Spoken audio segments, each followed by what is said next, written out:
সবাইকে জানাচ্ছি ধন্যবাদ। কারণ হচ্ছে আজকে আমার 4000 সাবস্ক্রাইব পূর্ণ হয়েছে, তো সেই জন্য আজকে একটি স্পেশাল ভিডিও বানাচ্ছি। তো স্পেশাল ভিডিও যে বানাচ্ছি সেটার সাবজেক্ট হচ্ছে সাকিব খান। দেখুন, সাকিব খান এই বছর যেভাবে হচ্ছে সিনেমাগুলো করছে, প্রথম আমরা দেখেছি রাজকুমার, একটি শান্তশিষ্ট ছেলে, দেন আমরা দেখলাম তুফান। তো তুফানের মতোই ভয়ঙ্কর।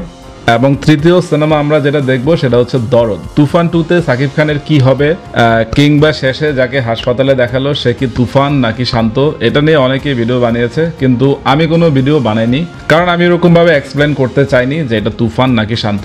কিন্তু আমি আজকে এরকম একটি ভিডিও বানাচ্ছি যে আমরা তুফানে যেই সাকিব খানকে দেখেছি কিংবা দরদে যেই সাকিব খানকে দেখবো, এই দুটি চরিত্রের মধ্যে তুফান নাকি দুলুমিয়া, কে সবচেয়ে বেশি ভয়ঙ্কর এবং কে সবচেয়ে বেশি শক্তিশালী, মূলত আজকের ভিডিও হবে সেটি। যেমন আমরা যদি প্রথমেই হচ্ছে দরদে চলে যাই, কারণ সে হচ্ছে পুরোপুরি সাইকো। তো এই সাইকো আসলে তুফানকে খেয়ে দেয় কিনা বা শান্তকেও খেয়ে দেয় কিনা, সেটাই হচ্ছে এখন দেখার পালা। দরদে সাকিব খানের এই দৃশ্যটি সবচাইতে ভয়ঙ্কর, এবং এটা হচ্ছে দরদের টিজারের সবচেয়ে পিক পয়েন্ট। এবং অনুরূপ যদি আছে আমরা তুফানে চলে যাই, তুফানের পিক পয়েন্ট হচ্ছে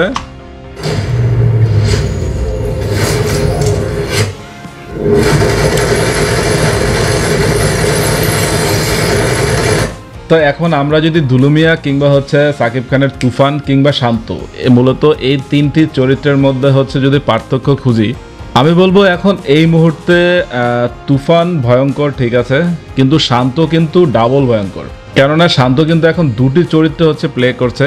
এক হচ্ছে শান্তর ভিতর তুফান নামক দানবটি আছে, অর্থাৎ শান্ত চাইলেই কিন্তু তুফান হতে পারবে, কারণ সে কিন্তু ওরকমভাবে ট্রেনিং নিয়ে একদম তুফানের মতো হুবহু হয়ে গেছে। এবং এখন শুধু দেখার পালা যে তুফান যতটা ভয়ঙ্কর চরিত্র, মানে যতটা খারাপ বদমাইশ, ওরকম নেগেটিভ পয়েন্টগুলো সে হচ্ছে নিজে ধারণ করে কিনা। যেমন শান্তকে আমরা কিন্তু ভালো মানুষ হিসেবেই দেখেছি, যেমন সে হচ্ছে কাউকে রক্ত দিয়ে সাহায্য করছে, কিংবা এলাকায় তার একটি সুনাম আছে যে সবার বিপদে শান্ত এগিয়ে আসে। কিন্তু তুফান কিন্তু কারো বিপদে তো যায়ই না, বরঞ্চ তার সামনে যে আসে, যে তার সম্পর্কে খারাপ ধারণা পোষণ করে, তাকেই সে খতম। এ হচ্ছে তুফান এবং শান্তর মধ্যে আমরা হচ্ছে জানতে পারলাম।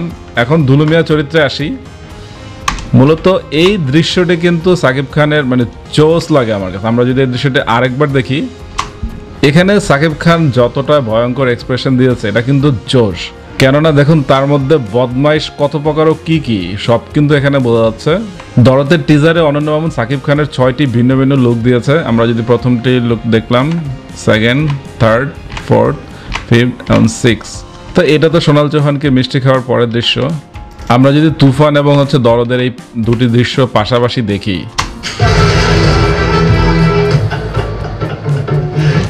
আবার পুরা শয়তান্না লুক। সত্যি কথা এটাই যে দরদে সাকিব খান এমন একটি চরিত্র প্লে করছে যেটা সে একদিকে সে ভালো মানুষ, একদিকে সে চরম খারাপ। এবং সবচেয়ে ভয়ঙ্কর ব্যাপার সেটাই হচ্ছে যখন সে খারাপ হয়ে যাচ্ছে তখন কিন্তু সে মোটেই বুঝতে পারছে না। যেমন হচ্ছে আমরা কিছু কিছু দৃশ্যে কিন্তু হচ্ছে দেখেছি, হ্যাঁ এখানে তার লুক দেখুন, মানে সে দুইটা মানুষকে খুন করে ফেললো।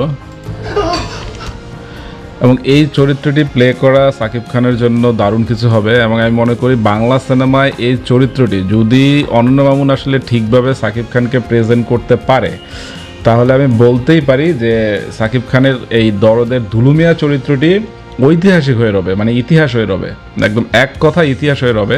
অন্যান্য হিন্দি সিনেমা এরকম চরিত্র আমরা অনেক দেখেছি, যে এটার রোগটার নাম হচ্ছে ডিআইডি, অনেকটা গজনি, একদম সাধারণ ভাষায় বলতে পারেন যে গজনির চরিত্র টাইপের। সে যে খুনও করে ফেলছে এটাও তার মনে থাকছে না। পুরা এনিমেল ভাই, পুরা এনিমেল। তো এখন কথা হচ্ছে যে রায়হান রাফি আসলে সাকিব খানকে একটা লেভেলে নিয়ে গেছে। এখন শুধুমাত্র অনন্য মামুনের কাজ হবে সাকিব খানের ওই লেভেলটি ম্যাচ করা। এবং দরদের চরিত্র একদম 100-এ 100 ঠিক আছে। এখন শুধু আমরা দেখতে চাই যে দরদের চিত্রনাট্য আসলে কেমন হয়, কারণ সিনেমার এখন আপনি যদি কাহিনী যেমনই হোক, এই সামান্য কাহিনীটি যদি জমজমাটভাবে উপস্থাপন করা যায় তাহলে সিনেমা হিট, যেটা আমরা মালায়ালাম ইন্ডাস্ট্রিতে দেখি যে কাহিনী একদমই সিম্পল কিন্তু তাদের মেকিংটা এত অসাধারণ যে পুরো সিনেমাটি আপনারা দেখতে বাধ্য।